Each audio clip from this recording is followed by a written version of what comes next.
Shalom, selamat pagi, saudara terkasih. Bersyukur bahwa Tuhan tetap setia memeliharakan hidup kita sampai saat ini. Pada pagi hari ini, saya akan menyampaikan firman Tuhan dengan judul dibebaskan dari rasa takut. Saudaraku, yang namanya ketakutan itu adalah satu sifat alamiah, gitu ya, natural. Dalam kondisi tertentu, ketakutan itu membuat kita waspada, berhati-hati. Bahkan dalam firman Tuhan, ketakutan bisa mengandung arti positif. Misalnya, takutlah akan Tuhan atau kerjakan keselamatanmu dengan takut dan gentar. Tentu takut ini dalam pengertian yang sedikit berbeda. Tapi kalau ketakutan dalam menghadapi masa depan atau dalam kehidupan sehari-hari ini dalam kondisi yang tidak proporsional, ketakutan ini justru membuat hidup kita menjadi tidak benar atau tidak seharusnya ketika kita berada di dalam Tuhan.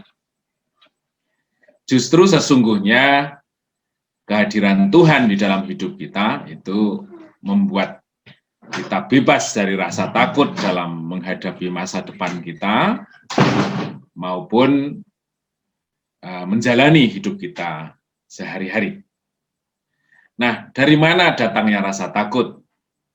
Artinya takut yang berlebihan. Yang pertama, tentu dari pikiran kita sendiri. Firman Tuhan mengatakan bahwa di dalam Tuhan kita dibebaskan dari rasa takut, tetapi seringkali pikiran kita justru yang membuat ketakutan itu menjadi sesuatu yang menentukan dalam hidup ini. Pikiran yang tidak bisa dikendalikan atau yang liar, yang berjalan dengan caranya sendiri, tidak ditaklukkan pada firman Tuhan, itu akan membuat kita menjadi takut. Seolah-olah hidup ini berada dalam skenario atau kekuatan kita sendiri. Atau kita memandang berlebihan mengenai kelemahan-kelemahan kita. Yang kedua, rasa takut itu bisa jadi karena perbuatan si jahat yang pengen membuat kita tidak memiliki pengharapan di dalam Tuhan. Firman Tuhan dalam Yesaya 41 ayat 13-14, ini saya ambilkan dalam kutipan bahasa Indonesia sehari-hari, berkata demikian. Sebab aku Tuhan Allahmu memegang tangan kananmu. Kataku, jangan takut, aku akan menolong engkau. Kata Tuhan, jangan takut, Israel, biarpun engkau kecil dan lemah. Akulah Tuhan yang menolong engkau, yang Maha Kudus, Allah Israel adalah penyelamatmu. Jadi kalau dalam kutipan standar malah justru dikatakan yang ayat 14 itu, jangan takut, hei si cacing Yakub dan si ulat Israel. Nah, jadi dalam firman ini itu jelas dikatakan yang pertama adalah Tuhan berpihak kepada kita orang percaya. Bahwa dia menyatakan diri untuk menolong kita. Terus yang kedua adalah jangan lihat diri kita menurut cara pandang kita sendiri. Jadi sekalipun dalam pandangan orang, apabila kita membandingkan diri kita dengan orang lain, kecakapan orang, kita ini kecil, lemah, tak berdaya, tadi digambarkan si cacing Yakub dan si ulat Israel, itu menggambarkan satu kondisi yang sama sekali tidak memiliki kekuatan, lemah, tidak berdaya, itu jangan menjadi sesuatu yang ada dalam pikiran kita. Jangan lihat diri kita seperti itu. Tetapi di firman berikutnya di situ katakan, akulah Tuhan yang menolong engkau. Tetapi lihat Tuhanmu yang menyediakan diri untuk menolong engkau, bahwa Dia yang Maha Kudus, artinya Allah yang tidak pernah berdusta, janjinya pasti tergenapi. Jadi di Yesaya 41 ayat 13 dan 14 ini menunjukkan satu fakta yang berbeda, ada keberpihakan, kesediaan Allah untuk menolong kita. Dia yang tidak pernah ingkar janji, pasti menolong kita.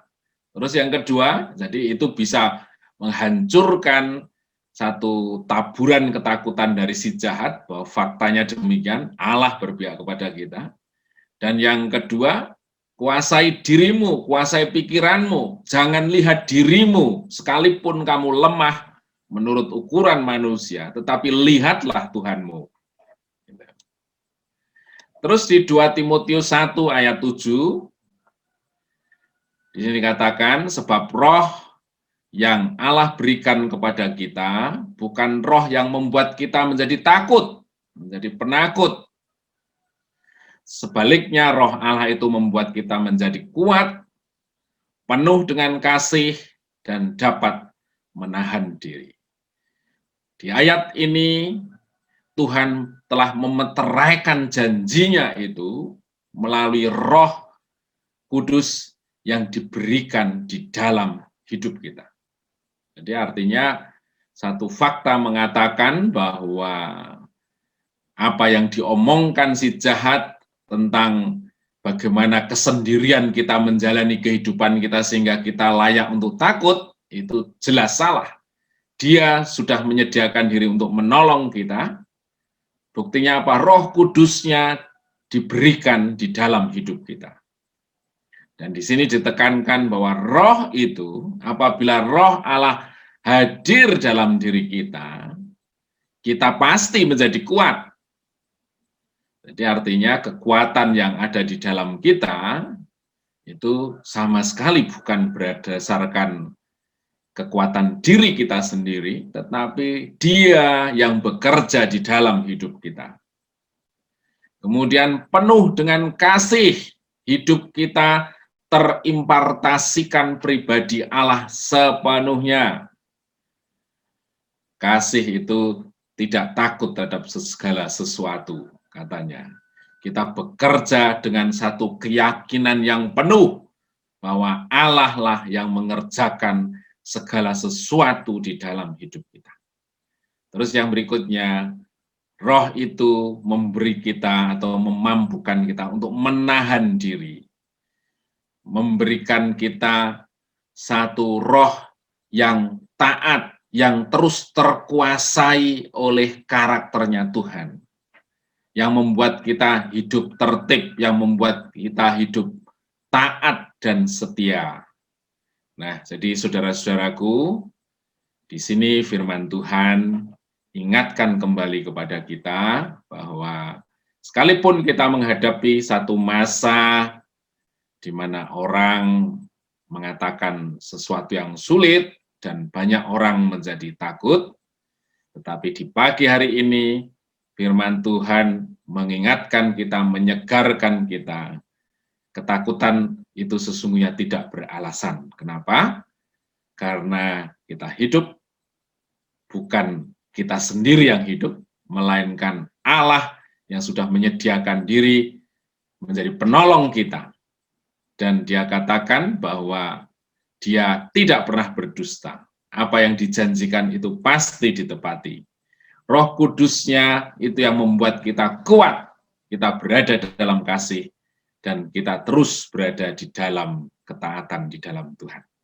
Terpujilah nama Tuhan. Mari kita teguhkan hati kita kepada Tuhan, berharap penuh kepadanya, berjalan dengan firman-Nya, dan di pagi hari ini kita menyediakan diri untuk dipakai Tuhan berdoa bagi negeri dan bangsa ini.